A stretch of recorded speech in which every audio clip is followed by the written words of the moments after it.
I can't wait for them to release more chapters of the story, and I hope they're all about Masako's journey. Yeah, I mean, I could see that going either way, right? I could see them doing that, or I could see them just giving every character a different backstory, short story that really does not belong in a fighting game at all for various reasons. Hmm. So is this showing up on Discord as it's now actually properly loading? I guess Jakor needs a story too, so there's potential there for Mm-hmm. similar things. Yeah. Not on Discord yet. I don't want to touch anything until this loading bar disappears, or this cursor turns into a I am crashing symbol. But yeah, one thing it actually has coming with this game is that War for the Overworld is like Dungeon Keeper if Dungeon Keeper was one of the like loaded like The Sims 2 did. I was gonna say back on my computer, but I actually reinstalled that on like a new one not too long ago just for nostalgia's sake. And no, it still does that. It's something about the way The Sims 2 is coded. Just we're going to like hand deliver every single bit into memory or something. Mm. It doesn't even seem like it should be like it's a very procedural game, but not in the sense that it's got like a big, heavily randomized world. Mm.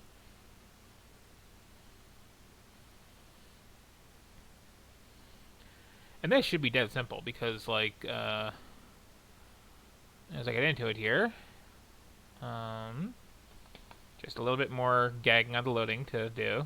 It's almost there, honest. But it's, I mean, it's Dungeon Keeper in 3D. Like, these aren't huge environments. These aren't super detailed models. Okay, frame rate. Can we be a thing? Yeah, extremely Blizzard inspired mobile game Has right the now. sun gone down? There we go. It's hard for me to tell. Okay, so now I should be able to double check that this is on stream just fine, which it is. That's a Hmm. relief. And also throw it over here. And just get into it. Social media links on a menu always look really desperate to me. Like, I do agree. those ever actually work? Hmm. Quite loud on my end too. Oh, it is a bit loud, yeah. Hang on, let me deal with that.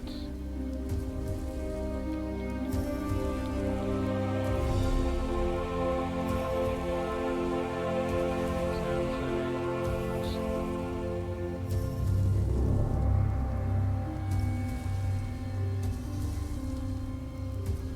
Crank this down That in sounds general. good. I actually haven't changed anything yet, but Oh, it got significantly quieter there. weird. Oh, then it didn't. Okay, where was this?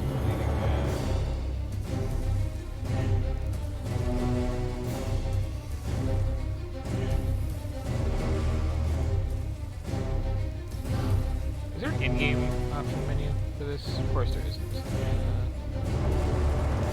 Oh wait, yes there is. Ah, sound options. Master volume, like, cool it a lot. There we go. Nice. Much better. So yeah, I'll just go into, I guess, sure, skirmish mode will do it. My pet dungeon. Mm-hmm.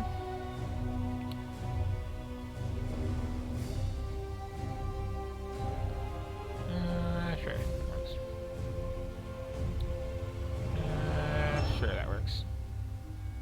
Oh, but now it works. So yeah, if anybody played Dungeon here back in the day, this is that game. Good to know that previous loading screen was for the incredibly intricate menu. Yeah, it really does seem to be.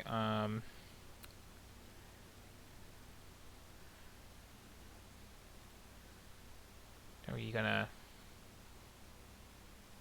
get back into it here? Game? Game? Hello? Are you crashing? You might be crashing, and if you're crashing, I'm not going to do a third try tonight. Um, but I will say, It yeah, froze like for at least this long. Oh, there, I there it saw it goes. budge. There we go.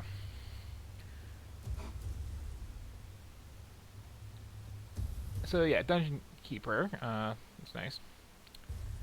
Was a game back in the DOS days. My reputation precedes me. Oh boy, we're in for some acting. We sure are. And some random lag spikes. Oof. But yeah, so Dungeon Keeper is a game where the idea is you are designing an RPG dungeon in a Wow, you semi-practical weren't fashion. kidding. Oh yeah, like every single unit is like an XP for a unit from Dungeon Keeper in this. It's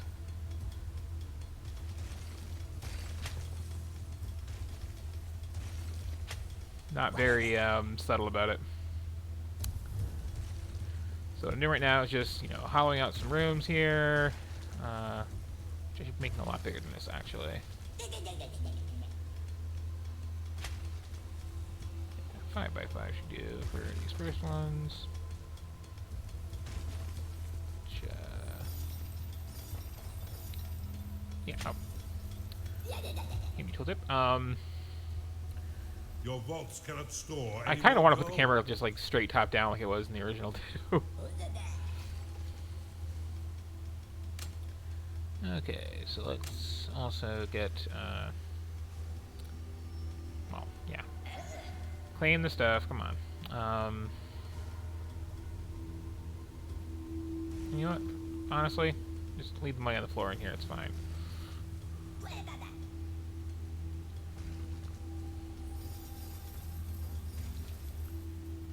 Where's my little summon imp button? I know I have one somewhere.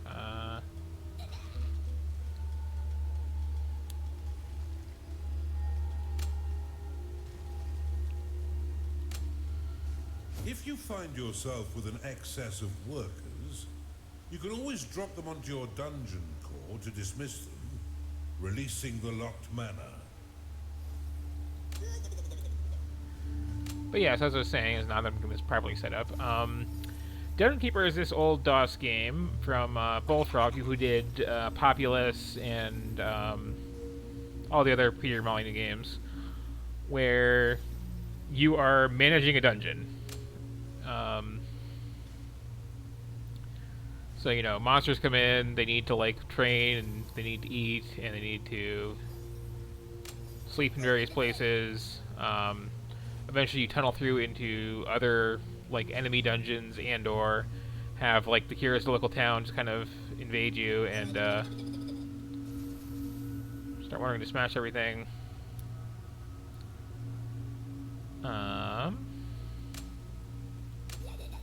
You know what's What scary is is something it? like the Milo demo is actually becoming vaguely plausible within the next several years. The Milo demo? Oh, that one that was going to be the super emotional journey with the AI boy or whatever that you could talk to through the microphone. Wasn't that Peter Molyneux that was pushing that, and it had Oh, these probably. gameplay demos that were obviously fake? I mean, that's Peter Molyneux in general. Like, Yeah.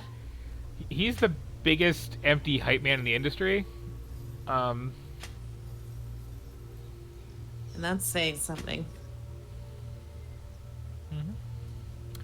Yeah, so right now my little summoned imps here, or minions for copyright reasons, are just going around reinforcing walls and naming stuff as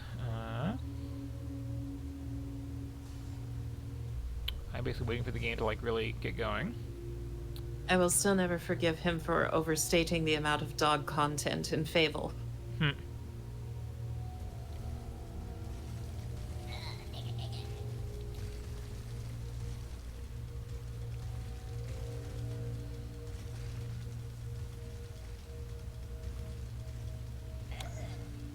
So this has both the campaign mode, which is again like basically Dungeon Keeper's campaign, and then this mode of just you got your entrance right here. There's over there.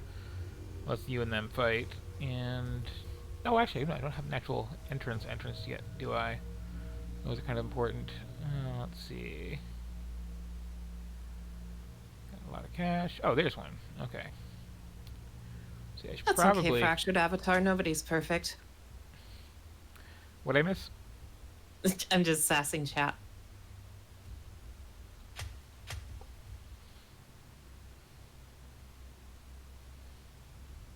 Yeah, someone tunnel out to the place to be. You know, I don't actually... This extra huge.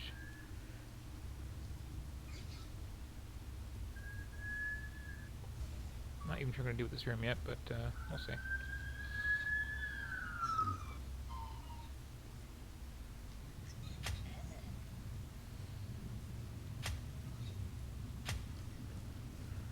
And in Dungeon Keeper, it was chickens in here. Here it's pigs.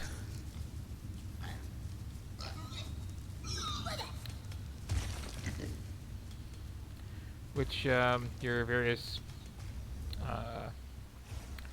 settled monsters will eventually run over and eat when they get You hungry. have discovered a gateway. There we go.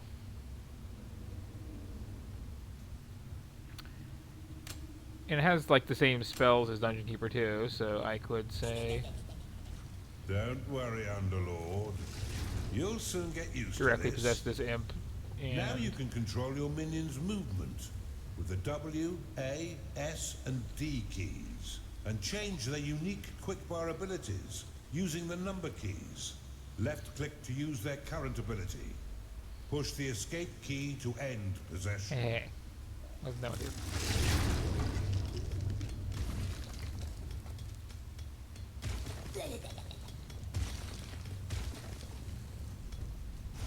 I'm sorry. Yeah, everyone's a bit distracted right now. All the more reason for some video games to relax with. That was my thinking. Okay, now he's finally going to claim this. So yeah, the way this works is you eventually connect one of these thunder entrances to your stuff, and then your freaking minions wander off and don't do what you want them to do. But you can smack them around and pick them up, and also helps. So now, in comes, once this is claimed, just whatever monsters feel like wandering in, and I have to just kind of deal with their needs as they come up. You have claimed a gateway. There we go. Something about this camera is weirdly dizzying to me. Yeah, it's a little, like, sloshy in some way, and I also just realized that I don't have it oriented with the mini-map, and that's really throwing me off. Where did I?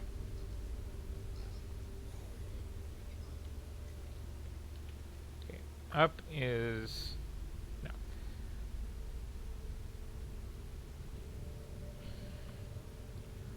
Okay, there we go. Okay, now this makes a lot more sense.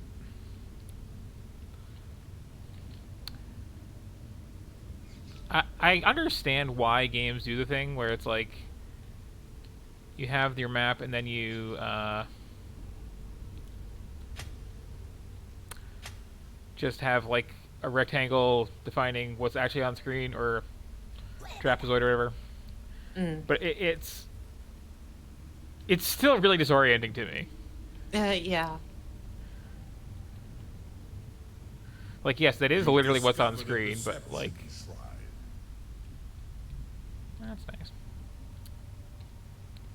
I find it unclear a lot of the time, too, what the actual point of view of the camera is on one of those custom quadrilaterals, too. Yep, like right like here. there's a trapezoid, but like really that's meant to convey that like your eyes are at the bottom of it. Mm-hmm. Yeah, so it's expanded at the top because I'm seeing more of the corners because of the perspective, and it's like, that's not intuitive. And the shape needs like some shading on it or something to imply depth cues.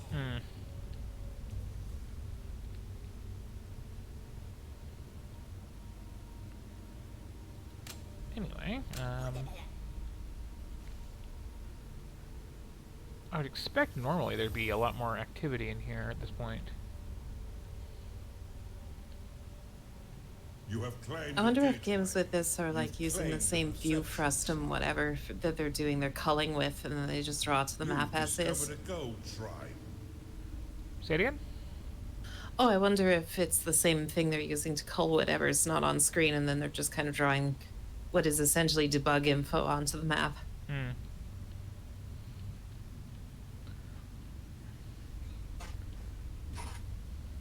Draven's coming through whether you move out of the way or not. That's cool. It is payday.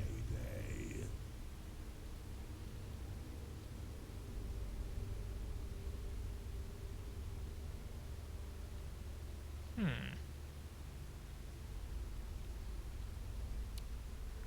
I am trying to remember what, like, basic aspect of this game I'm forgetting about that no monsters are coming in. Draven said he was coming. Hmm. Oh, is it just that timer up at the top and you're expected to have sped it up by now or something? That could be.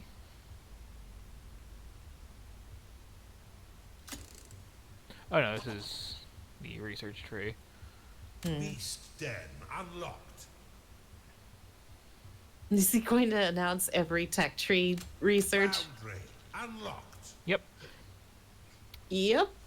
Tavern unlocked. Excuse me. Barracks unlocked. Alchemy StarCraft lab needs this. unlocked. Sanctuary unlocked. Look, I think they got the actual same narrative they had in the original Dungeon Keeper, and that's my problem, is I'm not playing in the standard campaign. So yeah, there's a text tree here that I have to deal with to get the more interesting stuff available.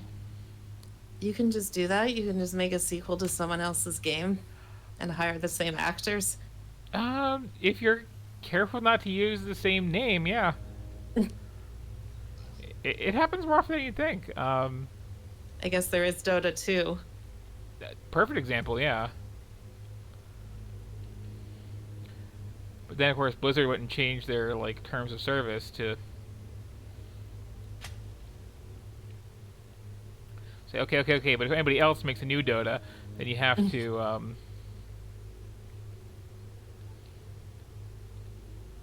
you know, give us a cut of all the money. It's kind of scummy, and at the same time, it's kind of closing the barn door after the horses left. It's really, really doing that, yeah.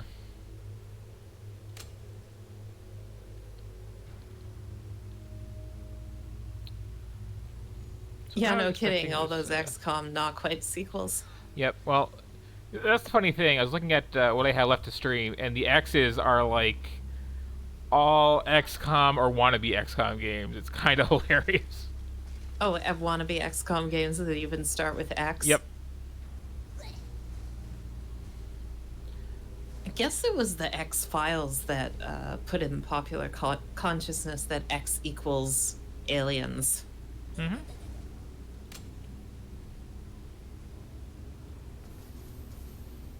A chunder has entered your dungeon. Oh, finally. A chunder in your dungeon. That sounds like a British euphemism for something lewd. It really does. Well, I think it's puking, isn't it? Chunding? Chundering. Yeah. I've That's more of never an heard that Australian thing, before. I guess, but I'm pretty sure. XCOM was before the X-Files? Oh. Oh, yeah. Maybe they stole it from XCOM. Oh, I guess Deus Ex had UFOs too.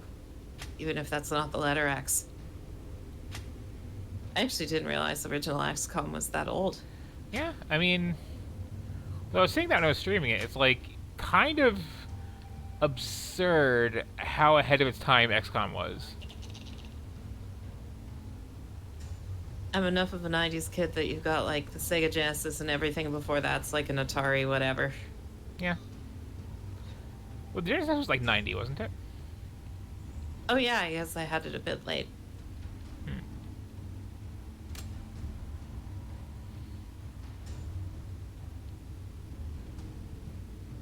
Let's see.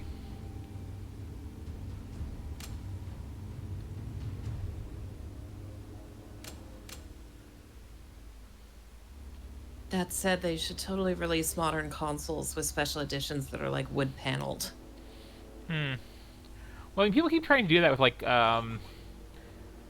new Atari systems. It's like in the news every couple of years that like somebody's bought the rights and they're totally going to do like the new Atari console or the new like Intellivision or the new ColecoVision, and it's like you are a very specific sort of like out of touch 40-year-old billionaire. Like, nobody else is nostalgic for this at all. I'm kind of nostalgic for some of it, even if it was like before my time, but it's for that specific stuff. It's not like I'm going, yes, I can't wait to see what the Atari brand does next. Mm-hmm. That's very different. So anyway, this little skirmish map is proving surprisingly boring. I'm gonna stop playing it, but you kind of get the idea. Has entered your dungeon. Yeah, you make different kinds of rooms to attract different kinds of things who will come in and you know, do their thing. You've got the ones who like forging stuff and making better equipment. You got the ones who like being nerds and studying spells. Somewhere there's the torture chamber for the, you know, dominatrix succubi, which you of course have, and eventually, somewhere in here, one of these walls is gonna get breached by people from this other AI dungeon who know what they're doing a lot better than I do and kill me. But yeah, that's. I have to ask what the succubi do. Well, okay, I haven't actually gotten far enough in this one to see them, but in the original Dungeon Keeper, there were these. I don't think they were called succubi. They were called like dark mistresses, and they were just like full-on dominatrixes with whips and like, you know, big leather boots, and you could capture enemy units, bring them to your torture chamber, and they would smack them around until they joined your party. Oh, I see. Neat. And they're also like this whole thing where, again, being a Peter Molyneux game, you can slap your own minions basically to do some damage to them and let them know like what you're doing is not cool. Oh, that's good that they can they can also beat the demons until morale Yeah. improves. But also, if you slap the succubi, they like it. So yeah, that was the whole thing. But you kind of get the gist